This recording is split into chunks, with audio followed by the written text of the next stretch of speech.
건방이 아닌 정치 중심에 서고 싶은 내 남자의 유쾌상쾌 통쾌 정치 토크쇼 정치인싸. 오늘도 함께하는 분들 소개해드리겠습니다. 안녕하세요, 장성철입니다. 네, 전남 순천의 천하람입니다. 안녕하세요, 김준우 변호사입니다. 네, 안녕하세요, 현근택입니다. 네, 저는 아직까지 적응기를 겪고 있는 아나운서 허유루입니다. 자, 이준석 국민의힘 대표가 지난 금요일에 표창원의 뉴스하이킥에 출연을 했어요. 그래서 이런 얘기를 했습니다. 이 얘기를 오늘 마중물 토크로 좀 해볼까 하는데요. 사실 그 최근 여론조사에서 정말 이제 완전히 붙었잖아요. 네. 아직까지 뭐 뒤집어진 경우도 있고, 그러니까 이재명 후보가 조금 더 나온 경우도 있고, 윤석열 후보가 아직까지 높게 나오는 경우도 있습니다만, 뭐 오차 범위 밖은 이제 거의 사라진 듯한 걸로 보입니다. 네. 그 와중에서 이준석 대표가 뭐라고 했냐면, 최근 이재명 후보의 지지율 상승이 최근에 지급된 방역지원금 300만 원 때문이다. 곧 만회가 될 거다. 그러니까 이 만회라는 건 어쨌든 이제 윤석열 후보가 더 올라갈 거다. 뭐 이런 얘기겠죠. 자, 이걸 단순한 전략적 분석이라고 봐야 할지, 이거 어떻게 보실까요? 우리 이해관인. 그래요? 변호사님. 근데 이준석 대표가 이런 거 가지고 그렇게 약을 파는 스타일은 아니에요. 그러니까 실제로 뭐 그 여의도 연구원 여론조사라든지 네네. 데이터를 가지고 얘기를 했을 거고, 이준석 대표 그 이어지는 얘기들도 보면 그 50대와 자영업자 응답층에서 예. 단기간에 많은 요동이 있었다. 아무래도 그 시기에 있었던 그 지원금 때문이 아니겠느냐, 이런 분석을 내놓은 거고요. 그러니까 뭐 그 다음에 이게 안정화될 거다 여부는 그건 이준석 대표의 예측의 영역이니까. 그렇죠. 뭐 그거는 좀 지켜봐야 되겠죠. 근데 이제 그것 때문에 이제 일부 어떤 이제 여러 유권자들 가운데는, 야, 그럼 300만 원 때문에 내가 지금 표심을 바꿨다고 생각하는 거냐, 이렇게 생각하시는 분들도 있을 것 같아서. 근데 뭐 정말 급한 마음이고 급한 사정에 있는 분들은 그래도 그 중요할 수 있죠. 그렇죠. 우리가 늘 이제 돈의 뭐 액수에 대해서도 이거 큰 돈이거든요, 사실. 그럼요. 예, 그래서 뭐 그걸로 어떻게 폄하한다라고 하기보다는 여론에 분명히 영향을 줄 수 있는 요소인 건 맞다라고 정도로 보는 게 맞을 것 같아요. 저는 예. 사안을 너무 좀 단편적으로 보는 것이 아니냐, 예. 상황을 너무 쉽게 본다라고 말씀드리고 싶습니다. 예.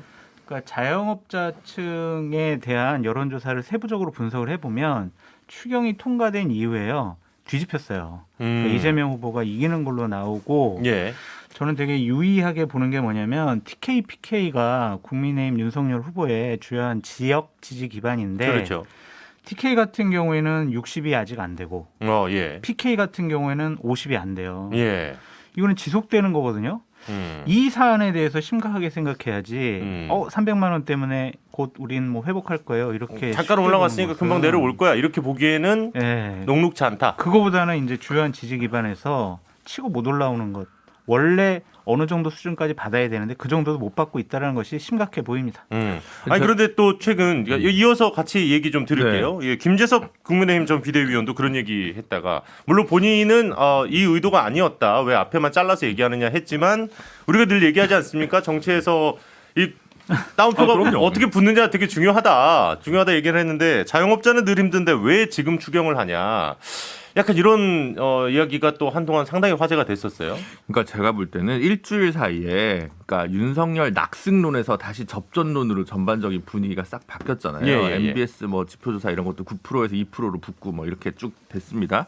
근데 이제 그런 바뀐 흐름의 이유와 원인이 있는데, 그렇죠. 그 원인이 제가 볼 때 한 4-5가지 일이 맞물리면서 생겨난 일이라고 생각을 하거든요. 예. 예를 들어 뭐 도이치모터스 주가 조작 문제에 대한 추가 의혹이 제기된 그렇죠. 부분이나, 월요일 날 토론회에서 윤석열 후보가 좀 부진해서 본인이 뭐 백브리핑도 안 할 정도의 문제라든가, 그리고 결정적인 건 아닙니다. 그 윤석열 후보가 뭔가 새로운 의제를 못 내놓은 순간, 어쨌든 이재명 후보는 뭐 선거제도 개혁이라든가 개헌이라든가 이런 포지티브한 의제를 내놓으면서 약간의 기술을 건 게 조금 유효타가 들어간 부분. 예. 그리고 이제 너무 차이가 많이 나니까 민주당 쪽의 결집론이 좀 된 부분. 예. 그 다음에 이제 이 추경 문제랑, 그다음 요즘 경제질 잘 보시면 알겠지만 수도권 집값이 좀 떨어지고 있는 측면이 있어서, 그 뭔가 문재인 정부에 대한 지지율이나 심판론이 좀 약화된 부분, 이게 이제 다 맞물려가지고 이렇게 된 건데, 이게 의미를 축소하려다 보니까 요걸로 좀 침소봉대가 아니라 역으로 축소해가지고 왜곡하는 프레임으로 좀 이 얘기를 한 게 아닌가라는 생각이 저는 진지하게 듭니다. 저는 조금 다른 생각인데, 왜냐하면 사실은 지지율의 지난주 이번주 출렁임의 가장 큰 원인은 저는 단일화라고 봐요. 단일화 협상에 넘어가면서 그렇죠. 그 얘기 윤석열 후보 쪽으로 분위기가 넘어갔고, 왜 그러냐면 단일화 되면 윤석열 후보가 이길 것이다, 이 생각을 많이 하기 때문에 그쪽으로 쏠릴 수 있는데, 일주일 지나면서 단일화가 깨졌거든요. 그렇죠. 그래서 그게 거품이 쫙 빠진 거예요. 그 단일화 논의 들어가기 전 상황으로 온 거거든요. 지금. 예. 근데 이 단일화 논의가 깨진 원인이 어디에 있느냐? 결렬 책임이 뭐 여론조사 보면 알겠지만 윤석열 후보 측에 있다 하지만 사실상 어찌 보면 이준석 대표한테 있다라고 보는 견해들가 많단 말이죠. 네. 그럼 본인한테 어쨌든 지지율 하락의 원인이 돌아오는 거 아닙니까? 그럼 이제 그거의 면피용이다. 왜냐하면 본인 책임을 할 수는 없잖아요. 예, 그렇죠. 그러면 이제 뭐 다른 이유를 대야 되는데 그러니까 뭐 추경 얘기를 하고 있는 게 아닌가라고 싶긴 한데 사실은 추경은 국민의힘이 왔다 갔다 했어요. 네네. 왜냐면 지금 윤석열 후보조차도 뭐 몇 표행이다 이런 얘기까지 했는데 사실상 국민의힘에서 보도자료 내거나 뭐 정책이나 의원들이 얘기는 우리가 뭐 더 하려고 했다. 네. 100% 보장, 뭐 소급 적용, 뭐 그다음에 여행업자 다 하려고 했는데 오히려 뭐 민주당에서 막아서 못 해줬다. 뭐 이랬거든요. 공식적인 입장은. 그러니까 그런 거를 보면 그러니까 이준석 대표 입장에서는 이 단일화 결렬에 대해서 그 비난이 화살에 날아오는 거를 좀 피해보고자 하는 거 아닌가. 저는 그런 생각이 네. 저도 되게 비슷한 생각도 좀 있어요. 그러니까 단일화 관련해서 좀 지지부진하고 뭔가 네네네. 막 서로 이렇게 막 책임 공방하고 이런 게 보기 안 좋죠. 사실 그러니까 그 금요일날 거의 심상정 후보가 대놓고 물어보셨잖아요. 네. 단일화 하실 거예요? 그랬더니 안철수 후보는 거의 단호하게 이제 끝났다고 거의 얘기를 하셨으니까. 네, 그래서 그런 약간 피로감들이 있고 또 단일화 이슈가 이렇게 장기화되는 게 굉장히 안 좋은 것이 네네. 사실 이재명 후보나 지금 김혜경 씨 관련해서 굉장히 많은 악재들이 사실 쏟아지고 있는데 예. 그런 부분들이 좀 가려지는 효과가 있어요. 이재명 후보 입장에서는 뭐 그런 부분들이 분명히 저에게 나쁘게 작용하는 게 있다라고 하고 김재섭 전 비대위원 아마 정치인사에서 언급돼서 너무 좋아할 텐데 그래도 조금 그 본론으로 돌아가서 다시 얘기를 좀 해준다면 그 김재섭 비대위원은 그렇게 얘기한 거예요. 그러니까 그 영업 제한을 해제하지 않는다면 네네. 어차피 이게 계속적으로 어려운 상황이 반복될 텐데 예. 지원금을 지금 조금 이렇게 한다고 해서 되겠느냐 이런 정도의 취지였습니다. 알겠습니다. 예, 본론으로 돌아가 주셔서 고맙고요. 자, 저희가 또 한번 이 옆으로 가면 끝도 없이 가기 때문에 일단 마중물 토크는 이 정도로 하고 오늘의 본격적인 이야기 금방 돌아와서 이어가겠습니다. 지금 여러분께서는 유쾌한 정치 토크쇼 정치인싸를 듣고 계십니다. 네, 정치인싸입니다. 사실 이제 곧 며칠 남지 않았습니다. 이제 정치권에서는 흔히 이제 깜깜이 기간이라 그러잖아요. 더 이상 이제 여론조사 결과를 공표하지 못하는 기간이 이제 다 왔습니다. 사실. 네. 그렇다 보니까 이제부터는 이제 미궁 속에서 이 추세를 바꿔 말하면 국민의힘 입장에서는 좀 꺾으셔야 되고 민주당 입장에서는 좀 더 가야 되는 이제 그런 상황이 됐는데 여러 가지 얘기들이 있는데 오늘도 좀 일단은 어제 이제 우리가 토론 얘기를 좀 많이 했었잖아요. 그런데 역시 거기에서 앞선 우리 마중물 토크에서도 나왔습니다만은 도이치모터스 김준우 변호사님 얘기하셨잖아요. 주가 조작 해명과 관련해서 이어지는 보도들이 좀 많이 나왔습니다. 특히 시세 차익을 실제로 거뒀다. 뭐 이런 꽤 뭐 적은 액수도 아니에요. 네, 뭐 7억 원, 8억 원 뭐 이런 뭐, 얘기들이 네. 나오고 있고 그러자 이제 국민의힘 측에서는 SBS를 상대로 법적 대응을 하겠다라고 지금 밝힌 상태입니다. 그리고 또 나왔던 게 삼부토건과 관련해서 봐주기 수사냐 아니냐. 그래서 또 그 아들 회장의 아들의 또 녹취록이 나왔는데 뭐 일산에 있을 때부터 그랬다. 고양지청에 있을 때부터 뭐 형이라고 불렀다. 뭐 이러면서 3번 정도를 뭐 거의 이제 약간 봐줬다. 약간 뉘앙스가 좀 그랬습니다. 네. 예, 그래서 이 얘기를 좀 먼저 해볼까 하는데 도이치모터스 얘기부터 좀 하죠.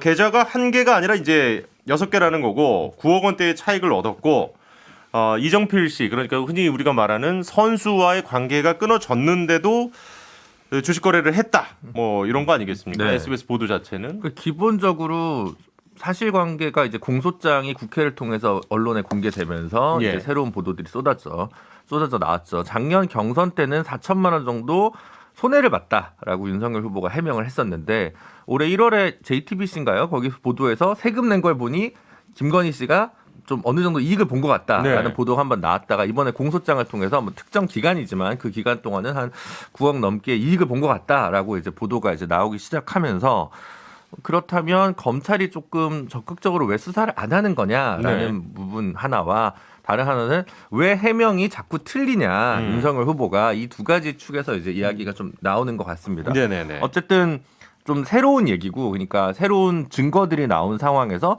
기존의 그런 해명들이 전부 좀 틀렸고 그래서 월요일 날 있었던 토론에서도 다시 윤 후보가 조금 말을 바꿨죠. 예. 이익을 본 때도 있고 손해를 본 때도 있는데 합쳐서 얼마나 이익을 본지는 잘 모르겠습니다. 그렇죠. 라는 식으로 이제 얘기를 했단 말이죠. 그러면서 이제 본인이 내세웠던 억울함, 이 사건이 뭐 2년 동안 끌었음에도 이러지 못하는 거 보면 자기는 깨끗하다라고 얘기했던 해명에 다소 퇴색한 부분은 사실이고 본인한테도 이번 주 한 주 좀 악재로 작용한 것 같습니다. 그러니까 그러면서 또 여기에 결부돼서 나왔던 게 김건희 씨가 도이치모터스 이사로 활동했다는 정황, 아직까지는 정황이죠. 예. 수첩으로 나온 거죠. 네. 서울대 최고 지도자 과정에 등록을 하면서 현직 도이치모터스 이사라고 이제 원우 수첩 같은데 이제 자기를 소개를 했는데 이 시기가 지금 소위 말하는 주가 조작 의혹을 받고 있는 시기와 맞물린다. 지금 또 이런 얘기가 나오고 있어요. 네, 이거 근데 일단 저희가 쓰는 용어부터 좀 잘 정리를 해야 되는데요.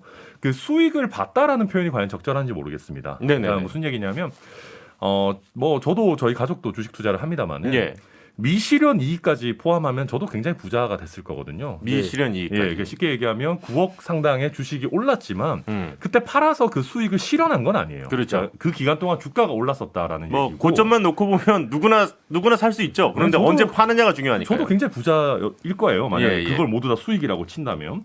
근데 오히려 반대로 저는 그 9억이 올랐을 때 우리가 주가 조작이라고 하면 주가를 부양시켜서 비싼 가격에 팔아야지 그게 주가 조작인 거잖아요. 네. 제가 만약에 김건희 씨라면 야 이거 너네 그렇게 열심히 만약에 주가 조작인 거 알았다면 이거 너네 그렇게 열심히 작업해가지고 9억이나 올려놓고 왜 그때 안 팔아줬어?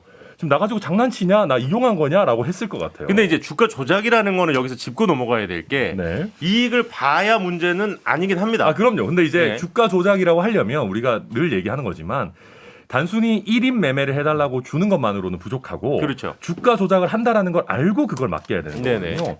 근데 그런 상황이면 당연히 내가 그걸 맡긴 사람이면 야 9억씩이나 띄웠었는데 왜 이걸 그때 안 팔았어. 주가 조작이 좋은 게 뭐야. 우리가 언제든지 매도 타이밍을 잡을 수 있다는 거 아니야 라는 거 아니에요. 그래서 저는 SBS 이 보도는 오히려 김건희 씨가 되게 이용당했다. 주가 조작이라는 걸 몰랐다라는 걸 보여주는 하나의 반증이 아닌가 싶고요. 제가 좀 반박을 안 할 수 없는데요. 왜 그러냐면 지금 드러나는 것들은 이거잖아요. 우리 처음에 드러났을 때는 이제 그 선수라는 사람한테 이모 씨한테 계좌 하나를 맡겼다가 예. 2010년 5월에 회수했다.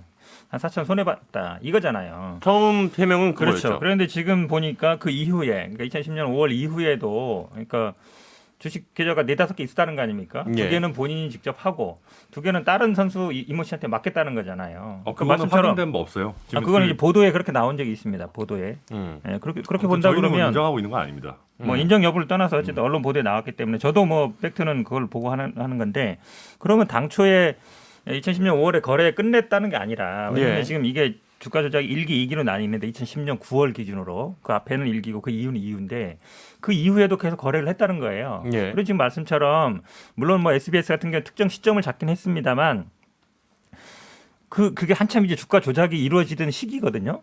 그 당시에 활발하게 매매를 했다는 거예요. 그럼 전체 매매 건수가 뭐 지금 4-50억 된다는 거 아닙니까? 매매 금액이. 예. 그런다 그러면 모든 언론이나 뭐 홍준표 의원 얘기하는 게 그러죠. 그럼 다 공개해라. 최종적으로 얼마 이익을 봤으면 얘기해라는데 윤석열 후보가 처음에는 뭐 4천만 원 손해봤다 그러다가 지난번 토론회 때는 뭐 이익 봤을 수도 있고 손해봤을 수도 있다.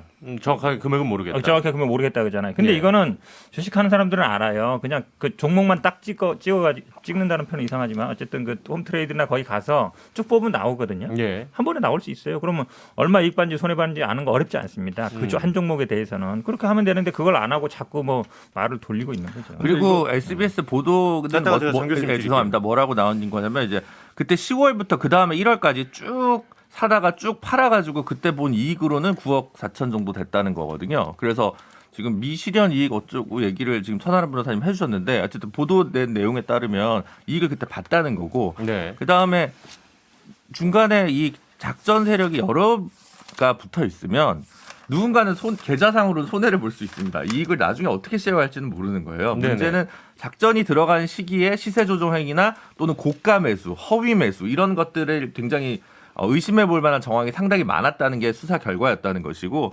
다음으로 국민의힘에서는 아니 그때 다 은행 그 계좌를 그 증권사 직원을 통해서 전화 주문을 했었기 때문에 이것은 사실이 아니다라고 해명을 했었고 그 당시에 그런 일이 있었다는 거를 뭐 문화일보인가요? 어디 그 인터뷰도 했어요. 그 직원분에 네. 대해서.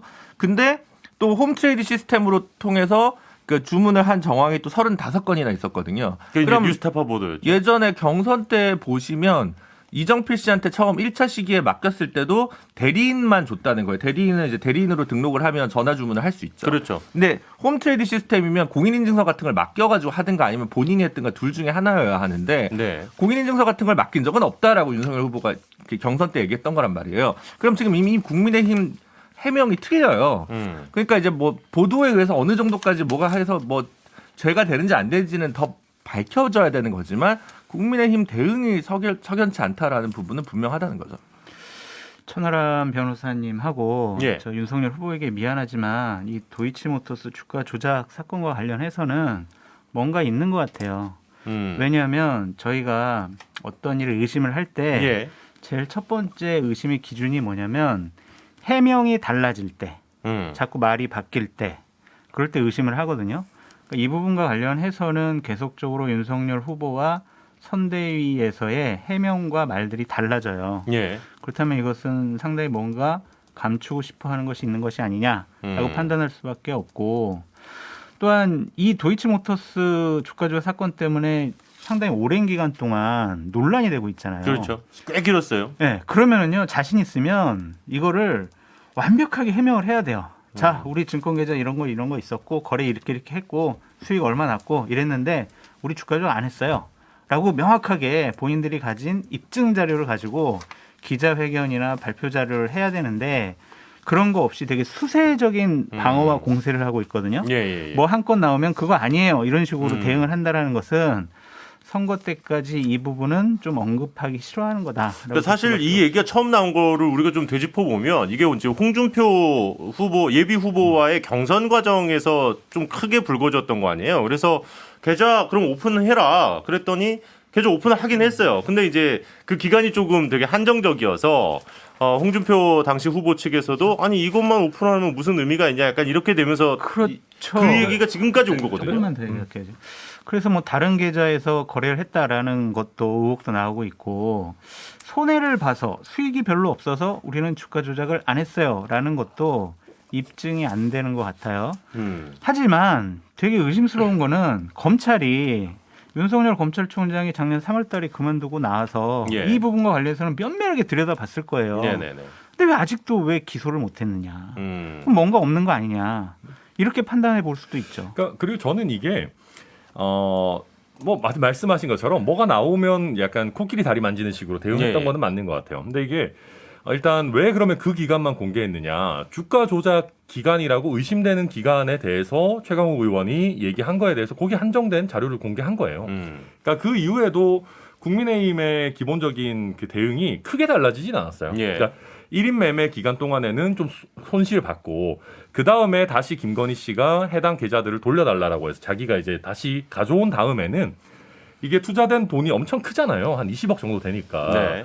이걸 한 번에 처분할 수 있는 그런 상황이 아니고 조금씩 계속 가지고 있으면서 그 종목을 관리하다가 최종적으로 한 20억 정도를 굉장히 장기간 투자해서 1억도 되지 않는 한 7, 8천만 원 상당이라고 하는 수익을 얻었다라는 식으로 점점 상황이 정리되고 있는 거거든요. 그래서 이게 되게 논의가 좀 복잡하고 지저분한 거는 각자 얘기하는 시점이 달라서 그런 거예요. 그리고 또 HTS 홈트레이닝 시스템 35건 말씀하셨는데 주식 투자하는 분들은 금방 알 겁니다. 35건 매매는요. 되게 조금인 거거든요. 그러니까 하루에도 몇 번 거래할 수 있고 뭐 하루에 한 번이라 치더라도 35일분밖에 안 되는 거 한 달치다. 아니겠습니까? 네, 그래서 뭐 이런 것들 가지고 이게 정말 본격적인 그러니까 쉽게 얘기해서 김건희 씨가 이 계좌의 관리권을 다시 받은 이후에도 주가 조작에 관여했다라고 하는 거는 좀 과도한 공세다. 아니 뭐 계속, 본인이 네. 전화로만 다 했다고 국민의힘에서 해명을 했으니까 그 해명이 잘못됐다는 얘기를 하는 거지. 지금 저희 실체적 진실이 완전히 확정적으로 김건희 씨는 유죄입니다. 저는 이렇게 얘기 못해요. 네네. 근데 해명은 거짓입니다. 이건 단정적으로 얘기할 수 있게 돼버린 거예요. 뭐 한두 번씩 저도 말씀드리면 네, 한 변호사님 얘기까지 간단히 얘기하면 사실은 뭐 이사라고 본인이 쓴 거잖아요. 그 시기에. 원우수천 말씀하시는 그렇죠. 거죠. 서울대 원우수에 예, 본인이 예. 있었단 말이죠. 근데 뭐 어쨌든 그 주가 조작이 이루어진 2010년 11년에 있었던 일이거든요. 근데 지금 이제 해명하는 거 보면 무보직 뭐 비상임 무보직이다. 무보수. 그게 중요한 게 아니죠. 왜냐하면 주가 조작에서 제일 중요한 거는 정보. 예. 그 회사에 대한 정보잖아요. 그럼 일단 무보직이든 비상미든 내부자가 들어가는 거잖아요. 그렇지 않아도 그 선수 이모 씨를 소개한 게 도이치모터스 사장이라고 나오고 있기 때문에 정보를 받았을 것 같은데 직책이 있었다 그러면 내부자 일단 들어가는 것이고 정보 다음에 중요한 게 뭐죠? 그걸 실행하는 사람들일 거 아닙니까? 그렇죠. 돈. 세 개거든요, 요소가. 근데 다 관련되는 거예요. 내부자도 관련되죠. 선수들 이모 씨만 있던 줄 알았더니 다른 김모 씨도 있었죠. 돈도 10억 이상 뭐 해서 주식을 했죠. 수익을 낳느냐 안 낳는 결과적인 거예요, 사실은. 지금도 이제 우리 천 변호사 말을 약간 바꾸잖아요. 수익 4천 손해였는데 나중에 뭐 7천 뭐 이익으로 결론 나는 것 같다라고 얘기하는데 그건 우리는 알 수가 없죠. 근데 수사기관은 지금 잠깐 얘기하는데 지금 물론 그거에 대한 견해는 다릅니다만 부르는데 안 가겠다라고 하는 게 문제 아닙니까? 사실은 이거 확인해야 되거든요. 예. 통장 빌려준 사람도 물론 뭐 통장 빌려준 사람 기소 안 됐다는데 뭐 언론 보도에 의하면 기소되는 분도 있다는 거예요. 그렇기 예. 때문에 저는 뭐 수사에 응해라. 저는 뭐 그렇게 말씀드립니다. 근데 현 변호사님 지금 약간 쟁점을 섞고 있는데요. 이게 내부자 거래가 지금 문제인 게 아니고 주가 조작이 문제인 거거든요. 그러니까 무슨 내부 얘기냐면 정보를 이용한 주가 조작이 그러니까 주가 조작은 내부 정보를 이용한다라는 개념보다 자기들끼리 통정 매매를 해서 억지로 가격을 띄우고 뭐 매도 타이밍 잡고 이런 게 문제인 거예요. 그러니까 만약에 저는 그렇게 생각하는 게 김건희 씨가 정말 자기가 이 주가 조작에까지 개입돼 있는 상황이다라고 예. 하면 이 시기에 굳이 티나게 여기 이사를 해야 되겠습니까? 그러니까 물론 뭐 저도 그 어떤 자기 관리나 이런 것들 김혜경 씨 보면 티나게 이상한 일들도 하시는 것 같긴 하지만 그래도 제가 만약에 이 회사의 주가 조작에 관여하고 있다라고 하면 저는 오히려 이 회사 근처에 안 갈 것 같은데요. 전 변호사가 말을 이상하게 하는데요. 그 섞는 게 아니고 주가 조작에는 내부자와 관련될 수밖에 없어요. 내부 정보가 없이 밖에서만 노는 사람들은 없거든요. 사실은 이제 이 도이치모터스 회장도 기소가 된 게 정보가 나와야죠. 왜냐하면 호재를 띄우고 아니면 예를 들어 악재를 띄우고 그런 것들은 결국은 사전에 아는 게 중요하거든요. 예. 주가라는 건 정보를 통해서 하는 거기 때문에 당연히 내부자냐 아니냐는 굉장히 중요합니다. 근데 이게 중요한 김건희 문제예요. 씨가 직접 거래를 하는 게 아니고 1인 매매를 시켜놨는데. 자, 이 얘기가 지금 약간 공회전하고 있는 것 같아요. 예, 요 정도 해도 될 것 같습니다. 예. 제가 정리 한마디만 할게요. 아, 네네네네. 장 교수님 여기까지 듣고 넘어가죠. 뭔가 이상해요. 그러니까 김건희 배우자가 주도했는지 공모를 했는지 그런 거를 알 수 있는 곳은 검찰밖에 없다. 우리가 정황상 증거를 보면 상당히 의심스럽고 말이 바뀌어서 이상하지만 문제가 있으면 검찰에서 확실히 기소를 해서 법적인 판단을 받도록 해줬으면 좋겠다. 그래야 이 논란이 그친다라고 말씀드립니다. 파주 운정지구 개발 사업과 관련해서 이제 그 삼부토건 봐주기 수사했다는 의혹이 있었습니다. 윤석열 후보가 이제 검찰에 있을 때 이야기죠. 삼부토건 후계자인 조시현 전 삼부토건 부사장과 지인이 나눈 대화 녹음 파일을 오마이뉴스가 입수를 했는데 호칭을 이제 뭐 형님 아니면 뭐 윤총 이렇게 부르더라고요. 그러면서 고양시에서 걸린 그 사건을 가장 정확하게 아는 게 윤총일 거다. 그래서 이제 삼부토건과 관련해서 또 이야기가 처음 나온 건 아닙니다만 어쨌든 녹취록이 또 나오게 됐는데 이 녹취 파일들 뭐 얘기 어떻게들 보시는지 뭐 네 분의 의견만 좀 짧게 여기서는 뭐 이렇게 서로 토론이라기보다는 의견을 짧게 듣고 다음 주제로 넘어가도록 하겠습니다. 누구부터 얘기를 해주실까요? 김준호 변호사님부터 들을까요? 뭐 이제 이게 좀 애매한 부분인데 그 뭐라고 말씀드리고 싶냐면 윤석열 후보가 조남욱 전 삼부토감 회장이랑 그래도 좀 막역한 관계였고 뭐 이렇게 식사 모임 뭐 이런 게 달력 뭐 같은 게 좀 나왔었죠. 김건희 씨와 뭐 관계를 소개시켜준 다리였다는 얘기도 있고 이런 상황에서 이제 이런 보도가 나오다 보니까 보도의 가치는 어느 정도 있지 않았나 싶은데 이게 지금 부산저축은행 사건 당시에 뭐 좀 일부 봐주기 수사가 있었던 거 아니냐라는 정도랑 같은 궤인 것 같아요. 그러니까 결국은 본인은 아마 이렇게 생각할 것 같아요. 그러니까 이제 뭐라고 하냐면 수사를 들어갔는데 핵심이 딱 나왔고 자료를 찾다 보니까 뭐 새로운 별건들이 나오죠. 그렇죠. 그럼 이걸 들어갈 거냐 말 거냐 판단해야 한단 말이에요. 네네. 시간도 없고 인력도 부족하니까. 근데 당하는 입장에서 보면 여기 터졌는데 나도 걸릴 수 있는데 근데 안 걸렸네? 예를 들어 안 걸렸으면 이게 봐준 건지 꼭 대가성이 아니더라도 그런 경우들이 있는 거죠. 그런 궤로 보여지는 측면이 좀 있는 것 같아요. 이 파주 운정지구와 관련된 다른 건설사들에 대한 기소나 이런 부분 일부 안 된 부분에 대해서는 수사가 안 들어갔거나 그래서 뭐 아프긴 한데 지금 다른 건들이 훨씬 더 폭발력이 있는 이슈여서 요게 지금 뭐 요것만으로 후속 보도가 없으면 어느 정도 정치적 파장이 있을지는 잘 모르겠습니다. 그러니까 도이치모터스에 비해서는 상대적으로 좀 약한 이슈다. 네. 자꾸 우리가 녹취록을 갖고 이 사람이 뭔가 잘못됐다, 죄를 졌다, 문제가 있다라고 판단하는 것 자체가 문제가 있다라는 좀 생각이 듭니다. 예. 2005년도의 사건인데 2004년도에 삼부 토건에서 윤석열 검사에게 뭐를 보냈냐면요. 추석하고 설 때 꽃감하고 밤을 보냈어요. 2005년도, 2006년도는 선물도 보내지도 않았고 자신들 봐줬으면 선물을 좀 더 좋은 걸 보내야 되지 않을까? 그러니까 이게 그냥 녹취를 하면서 지인들끼리 하는 얘기 좀 과장됐을 수도 있고 네. 거짓으로 얘기했을 수도 있는데 이런 거 가지고 우리가 참 뭐 판단하기가 어렵다. 알겠습니다. 제가 뭐 네. 반박을 안 할 수 없는데요. 그냥 단순히 뭐 선물 주고받은 사이가 아니죠. 수시로 골프도 치고. 아니, 지금 뭐 라마다 르네상스가 누구 거였습니까? 삼부 토건 거였지 않았습니까? 결국은 예. 거기에서 뭐 소개받았느냐, 뭐 줄리 논란도 다 거기서 시작되는 거거든요. 무정 스님도 마찬가지고 다 오래된 문제인데 이 파주 운정지구 윤석열 후보 자체가 그랬어요. 지난번에 저기 부동산 문제 나왔을 때 토론회에선가 어디선가도 아니 난 그거 수사해 봤는데 전문가 잘 안다. 부동산 네. 투기 잘 안다. 돈 쫓아가면 된다. 이랬거든요.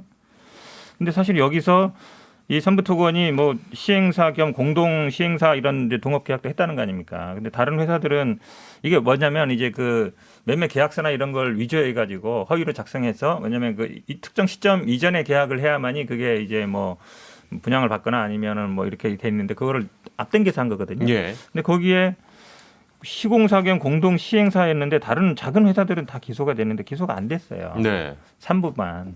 그렇게 본다 그러면 당연히 봐주게 한 거 아니냐. 이 얘기 나올 수밖에 없는 거거든요. 왜냐하면 돈도 실제로 앞에 다른 시행사가 있었지만 돈은 제일 많이 투자했거든요.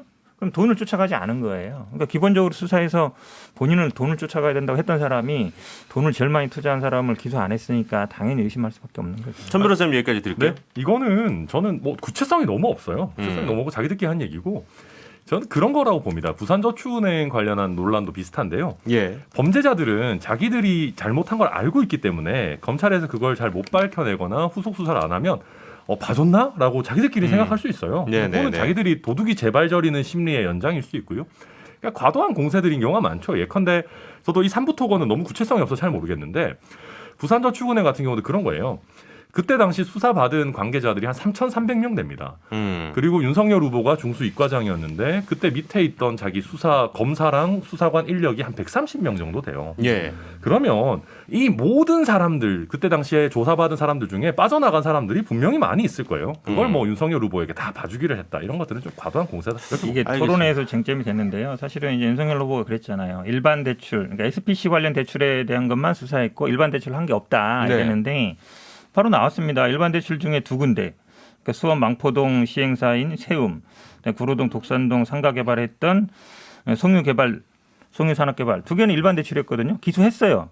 근데 금액이 더 적은 것도 기소를 많이 했는데 왜 부산저축은행 같은 경우 이 대장동 같은 경우는 1,100억이나 되는데 기소를 안 했냐. 녹취록이 나오지 않습니까? 가서 커피 한 잔 먹고 와라. 진짜 윤석열 후보가 무슨 궁예도 아니고요. 또 무슨 2011년에 이 사람들이 나중에 유동규 같은 사람이랑 2015년 이후에 손잡고 이렇게 조단위로 해먹을 거라는 거를 윤석열 후보가 어떻게 합니까? 그렇죠.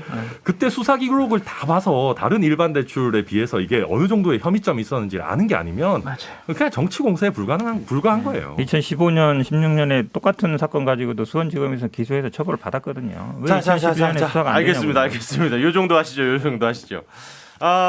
사실 이제 역시 이번 주에 제일 좀 논란이 됐던 건 도이치모터스와 관련된 이슈였다 보니까 그 얘기를 좀 많이 나눴고요. 사실 뭐 코마라 컨텐츠 또 앤디 워홀 전시 이력 뭐 이것도 좀 이슈였습니다만은 그보다는 또 좀 더 큰 얘기들이 있으니까 그 얘기는 다음에 또 기회가 있으면 한번 모아서 한번 하도록 하겠습니다.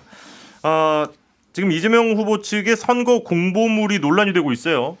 일명 이제 그 검사 사칭 사건과 관련해서 지금 선거 공보물에 방송 PD가 인터뷰를 하던 중 담당 검사 이름과 사건의 중요 사항을 물어서 알려줬다라고 이제 소명을 했는데 그 소명이 허위라는 거죠.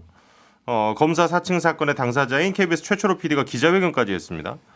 근데 사실 이게 왜 더 문제가 되냐면 이 허위 사실 공표가 공직선거법상 잘못하면 이제 당선 무효까지도 갈 수 있는 사안인데 이게 이제 선거 공보물이 전국의 이제 모든 가구에 나가는 거잖아요. 저도 어저께인가 이 봉투 찾았거든요. 네, 저도 봤습니다.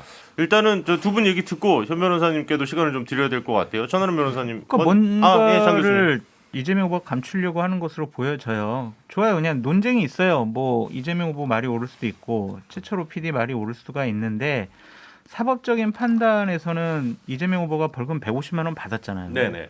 그럼 당연히 이재명 후보가 잘못이 있다고 봐야지. 이것을 사법적인 판단, 판결까지 나온 사항에 대해서 저는요 그냥 옆에서 조언만 해주고 도와줬어요. 이런 식으로 얘기하는 것 자체가 대한민국 사법 시스템을 완전 무력화시키려는, 무시하려는 생각이 아니냐.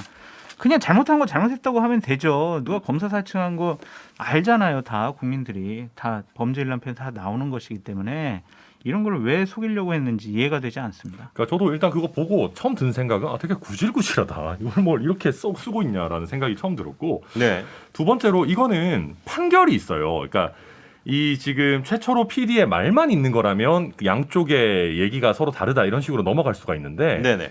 판결문에 어느 정도 구체적으로 이게 나와 있냐면 당시에 이재명 후보가 경상도 말씨를 쓰는 검사 이름을 이렇게 제안도 하고 시장도 그 이름을 얘기하면 잘할 거다라는 얘기도 나오고 또 나가서 이게 녹음을 당시에 뭐 보도용으로 했는데 실제로는 이게 불법적인 방법으로 녹음을 해서 쓸 수 없는 거다라고 하니까 이재명 후보가 당시에 이게 익명의 제보자가 제공하는 것처럼 하자라고 해서 마치 자기가 뭐 이렇게 해서 막 그때 60분 뭐 무슨 프로에도 자기도 인터뷰하고 그랬잖아요. 그러니까 예.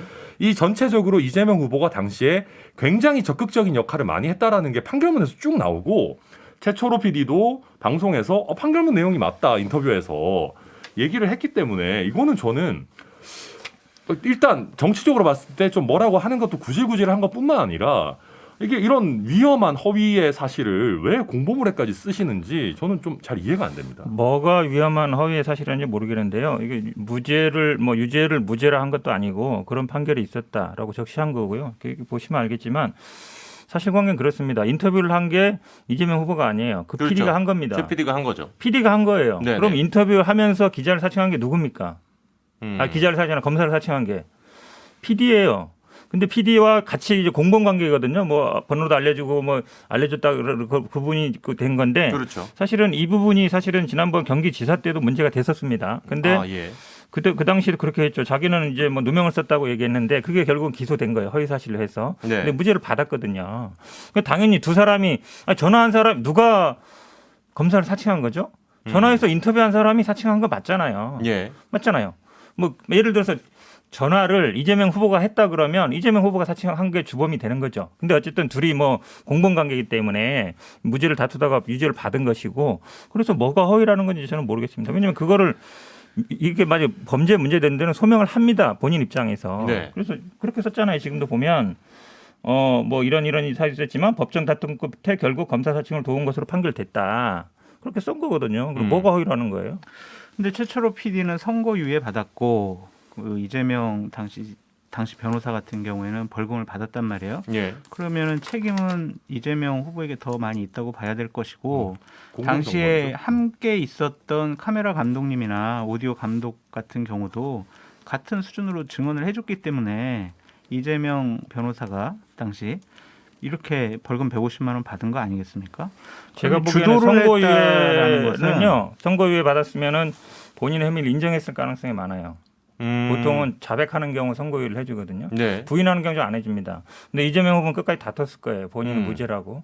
무죄로 다툴 경우에는 선고 이런 거 없죠. 그러니까 꼭 형량만 가지고 선고유예도 사실은 유죄 판결입니다. 무죄 아니에요. 예.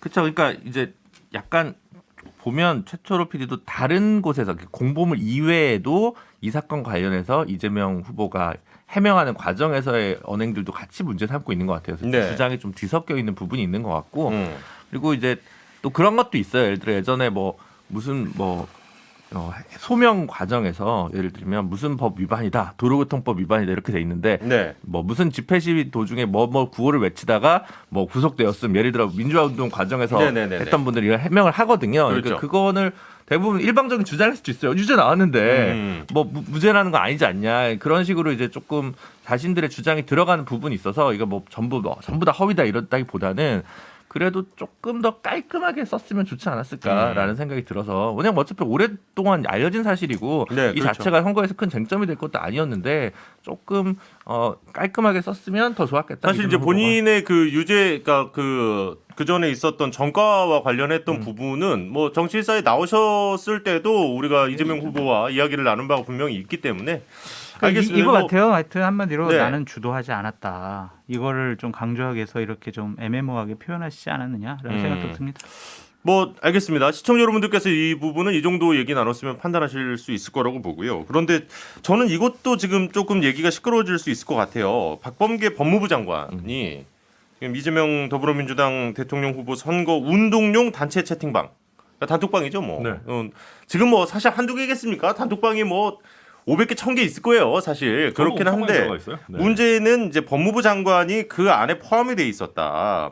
사실 이제 법무부 장관은 특히 이제 선거 관련해서 무엇보다도 이제 공직선거법이라든지 이런 형사 사건을 최종적으로 수사 기소하는 이 검찰 사무를 관장하는 책임자지 않습니까? 아무래도 그러니까 이게 정말 오얏나무 조심하셔야 되고 아예 배 떨어지는 것조차도 좀 조심해야 될 상황에서 이게 지금 들어가 있었다는 것만으로도 논란이 충분히 될 수 있는 사안이 아닌가 이렇게 보이는데 물론 박범계 장관은 이제 법사위에서 뭐 그 의견 남긴 것도 없고 누구 들어가 있는 방인지도 몰랐다. 뭐 초대가 뭐 아마 됐겠죠. 그래서 그냥 이렇게 초대가 되면 들어와줘 버리니까 뭐 이런 식으로 얘기를 하긴 했는데 어쨌든 논란을 피할 수는 없을 것 같아요. 이건 현 변호사님 얘기부터 먼저 드릴게요. 톡방이 아니라 텔레그램 방인데요. 아, 텔레그램 방이요. 텔레그램 아시겠지만 상대방이 초대하면 자동으로 들어갑니다. 그렇죠. 톡방도 마찬가지죠. 그렇죠. 저도 사실은 윤석열 후보 지지하는 뭐 톡방이나 이런 데 많이 들어가 있어요. 저도 이재명 후보 지지 톡방에 있어요. 아, 진짜요? 네. 진짜요? 그게 왜 그러냐면 누군가 야. 초대해서 들어가는데 예. 그거를 예를 들어서 내가 강제로 나오면 또 약간 이상한 모양새가 되기 때문에 그리고 나오면은 이름이 너무 크게 박혀. 초대될 때는 그 표가 별로 안 나는데 그렇죠. 누구님이 허이루님이 나가셨습니다. 그게 나오잖아요. 나긴 해요. 그러니까 사실은 이 선거 과정에 예를 들어 여기서 뭐 박범계 장관이 이렇게 합시다 저렇게 합시다 좋은 의견입니다 뭐 이렇게 했으면 문제가 되는데 네.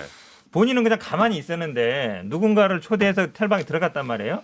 근데 그럼 텔방을 맨날 나는 어느 텔방에 들어가 있는지 맨날 보고 있어요? 그거 안 되잖아요. 이거는 사실은 제가 보기에는 박범계 장관이 뭐라고 할 거리가 아니에요. 그 초대한 분이 뭐 예를 들어서 정치인들 초대하는 거 보면 그렇습니다. 보통 유명한 사람들 막 초대하거든요. 예. 이름 있는 사람들. 예. 그래야 자기가 만든 텔방도 좀 유명해진 것 같고 사람들이 좀 있으니까 그럼 정치인들 막 초대해. 정치인이나 뭐 아는 사람들.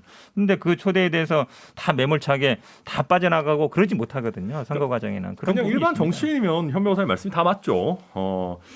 근데 지금 요즘 저도 이 뭐 텔레그램 방이든 단톡방이든 내가 어떤 방에 들어와 있는지 모를 수가 없어요. 왜냐하면 선거가 임박해 있기 때문에 게시물들이 굉장히 많이 올라오거든요. 네. 아마 박범계 장관도 그 방에 있었으면 이재명 후보를 홍보하는 여러 가지 게시물들이 굉장히 많이 올라왔을 겁니다. 네. 그렇다면 그거를 본 순간에 당연히 나가야 되는 게 법무부 장관으로서는 맞죠. 그게 싫으시다면 법무부 장관직을 내려놓고 그냥 민주당 소속의 국회의원만 하시면 됩니다. 그럼 누가 뭐라고 하겠습니까? 근데 이제 와서 한다는 얘기가 그러니까 거기 있는 방 사람들을 봤을 때 법무부 장관도 이 방에 있네? 라고 생각한 사람도 얼마나 많았을 거예요. 그 예. 자체로 선거의 중립에 굉장히 영향을 미치는 부적절한 처신이었다. 이렇게 얘기할 수밖에 없죠. 잘못되고 부적절한 처신이 맞고요. 해명을 이렇게 좀 가볍게 하신 것도 문제가 있었다. 해명 보면은 뭐 갑작스럽게 채팅방에 초대되는 게 4-5차례 있었고 오늘 아침에도 예를 들면 한 56명 대화방에 저를 초대했어요라는 것을 보면 그런 대화방 초대에 대해서 박범계 법무부 장관이 자세하게 인지하고 있었다라고 볼 수밖에 없어요. 그러니까 민주당 분들 이거 잘못된 거다라고 하면 될 텐데 자꾸 해명을 하려니까 국민들이 아직도 저분들 내로남불이네라고 생각할 수밖에 없어요. 왜냐? 박근혜 정권 때 황교안 법무부 장관이 선거를 앞두고 이런 텔레방, 대화방에 들어가 있으면은 그냥 몰랐을 수도 있죠. 뭐 이렇게 얘기하겠습니까? 그러니까 잘못된 거 그냥 잘못됐다고 하셨으면 좋겠다라는 생각이 들어요. 텔방에 초대해서 텔방에 초대 누군가 해서 그냥 들어가 있어요. 네네. 근데 그 상황이 지금 말씀처럼 그 내용을 봐서 다 알고 있었다. 그 다음에 지금 사후적으로 이게 문제가 되기 때문에 내가 이렇게 초대한 사람들이 있었습니다. 그때 알고 있었으니까 과거 것도 다 알고 있었느냐? 그거는 추측의 영역인 거예요. 저도 사실은 텔방에 많은데요. 무슨 방인지 모르는 방도 많습니다. 근데 굳이 다 매일 확인하면서 이거 내가 관계 없으니까 나가야지 그렇게 하진 않아요. 지금 선거 과정에서. 그러니까 아마 지금 이제 선대위에 대변인하고 공직을 맡고 있는 법무부 장관하고 같은 선상에서 놓고 그럼 장관은 매일 텔방 그럼 매일 쳐다보면서 누가 초대했는지 매일 보면서 들어오고 잠시만요. 본인이 얘기했잖아요. 잠시만요. 사후적인 거잖아요. 잠시만요. 예. 알겠어요. 알겠는데, 그러니까 일단은 지금 뭐 어쨌든 이 이야기가 나오는 이유는 법무부 장관이기 때문입니다. 사실 그렇죠. 예, 그렇다 보니까 이 부분에 대해서는 어쨌든 박범계 장관이 조금 더 세심하셨어야 되지 않나, 뭐 이런 비판의 영역인 것 같아요. 그러니까 이게 무슨 뭐 정말 뭐 판이 뒤집어질 만한 큰 잘못이다 뭐 이런 게 아니라 누군가 초대하면 들어갈 수는 있는데, 그러면 이제 법무부 장관이시니 지금 이 방에 있는 건 적절치 않을 것 같습니다라고 나오셨어야 되는 게 아니냐는 게 이제 아무래도 공세를 좀 취하는 쪽의 의견인 것 같고, 그리고 이제 방어하시는 입장에서는 어떻게 그 모든 방을 다 일일이 뭐 업무가 있는데 그걸 볼 수 있냐, 뭐 이 정도 선인 것 같아요. 알겠습니다. 아마 그거에 대한 판단은 또 시청자 여러분들이 하실 거니까 이거 가지고 더 이상 뭐 이렇게 논쟁을 확산시킬 필요는 없는 것 같고, 김준호 변호사님이 오늘 이 안건과 관련해서 말씀을 거의 못하셨으니까 부른 사람이 잘못한 거예요. 부른 사람이 잘못했다. 뭐 하는 거예요? 대체 빠져나오지 않은 사람은 거고. 잘못이다. 그리고 가급적 이런 일이 되게 많을 것 같아요. 특히 정치인 출신 장관들 같은 경우. 근데 네. 대선 앞두고 행안부 장관, 법무부 장관은 이런 논란의 소지가 있으니까. 그리고 뭐 국민들 분들은 이런 생각할 거예요. 근데 장관이 텔레그램은 왜 써? 이렇게 생각하시는 분들도 있을 텐데, 그러니까 그냥 텔레그램 오늘 잠깐 탈퇴하시고 선거 끝나고 다시 가입하셔라. 그게 제일 깔끔하게 해명하는 방법이 아닐까 싶어요. 그래서 저희도 행안부, 법무부 장관은 좀 비정치인으로 했으면 좋겠다라고 국민의힘도 지속적으로 얘기했던 게 이런 부분 때문입니다. 자, 알겠습니다. 뭐 이 얘기까지 하고 이제 마무리를 좀 짓죠. 네, 오늘 뭐 여러 가지 이야기가 있었는데 시간 배분도 적절했던 것 같습니다. 그런데 짧게 이거 이제 이재명 후보 측의 요 문제까지 짚고 오늘 마무리를 하면 될 것 같은데요. 잠깐만요. 정치 개혁으로 하지 말고 그냥 이걸로 끝내면 안 되나? 동준 어떻게 생각해? 안 돼? 일단 이 얘기까지 걸로 했으면 이걸 좋겠어. 다뤄야 되는 거 아닌가요?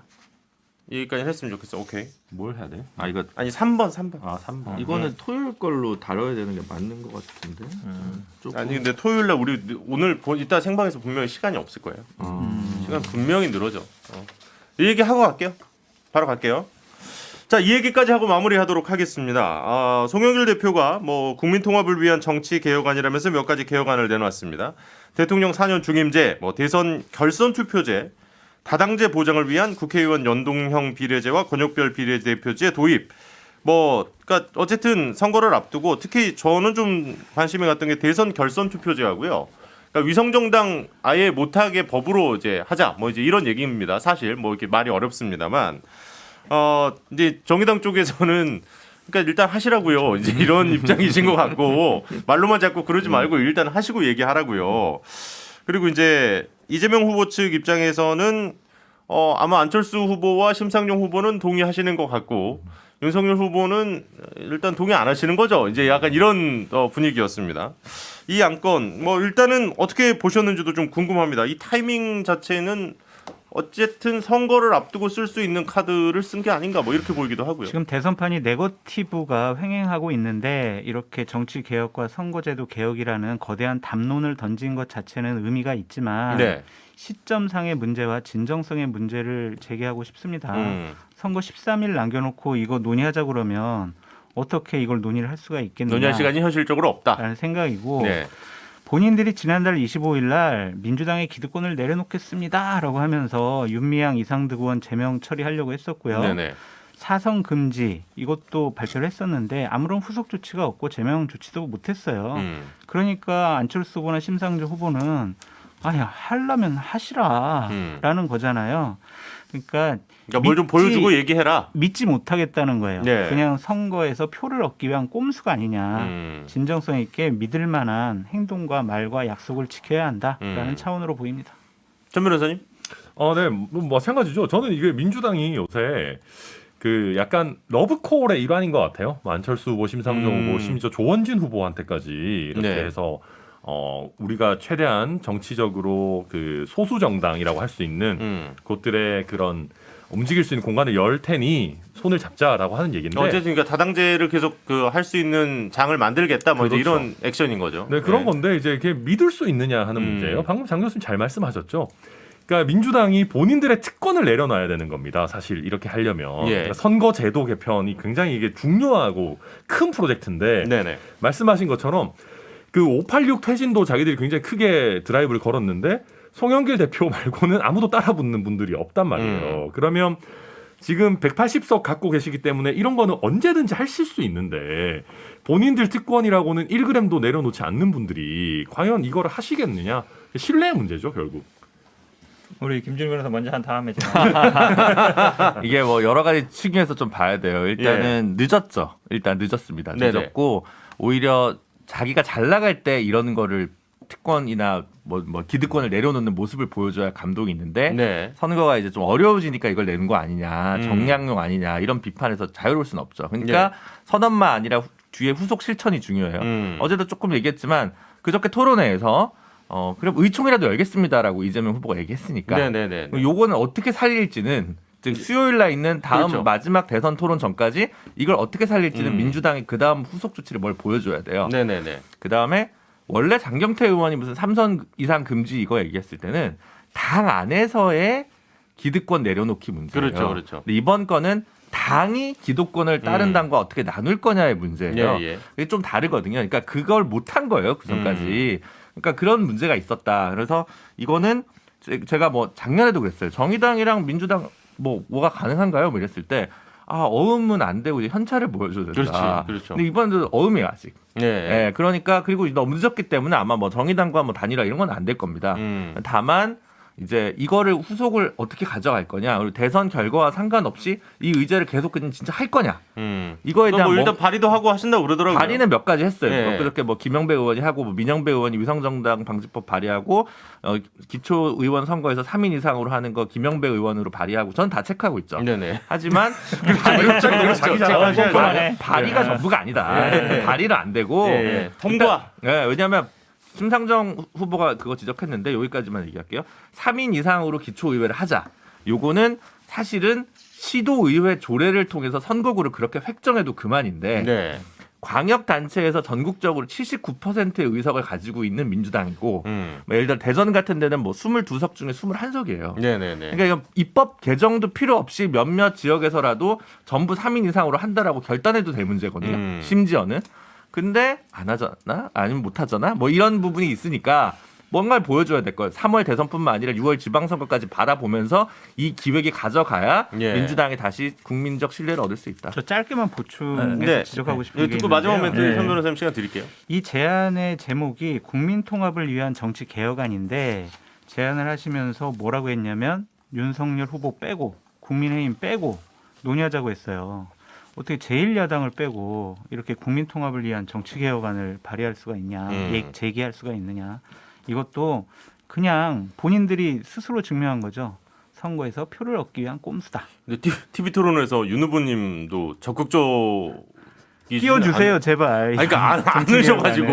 그러니까 여기서 그럼 나도 할 텐데 왜 자꾸 나만 패냐 좀 이런 어필을 해주시는 게 오히려 좀 더 효과적인 공격이 아니었을까. 제가 좀 이제 말씀 좀 드릴게요. 제가 말씀드린 차면 같은데 지금 이제 한마디로 이제 김준호 변호사 말씀드리면 약속어음이다. 그렇죠. 나중에 부도날 수 있다. 그래서 사실은 이제 저희 국회의원 119명이 이거 받아야 된다, 해야 된다라고 그랬고 이재명 후보가 의총 열겠다. 왜냐하면 심상정 후보가 사실은 이제 선거 때 돼야만이 현금이라는 건 그때 가서 하는 거기 때문에 선거 때 하는 거지만 의총에서 당론으로 결정해달라는 거 아닙니까? 그건 아마 제가 보기에 될 것 같습니다. 왜냐하면 172명 중에 119명이 찬성했기 때문에 될 걸로 보고 있고요.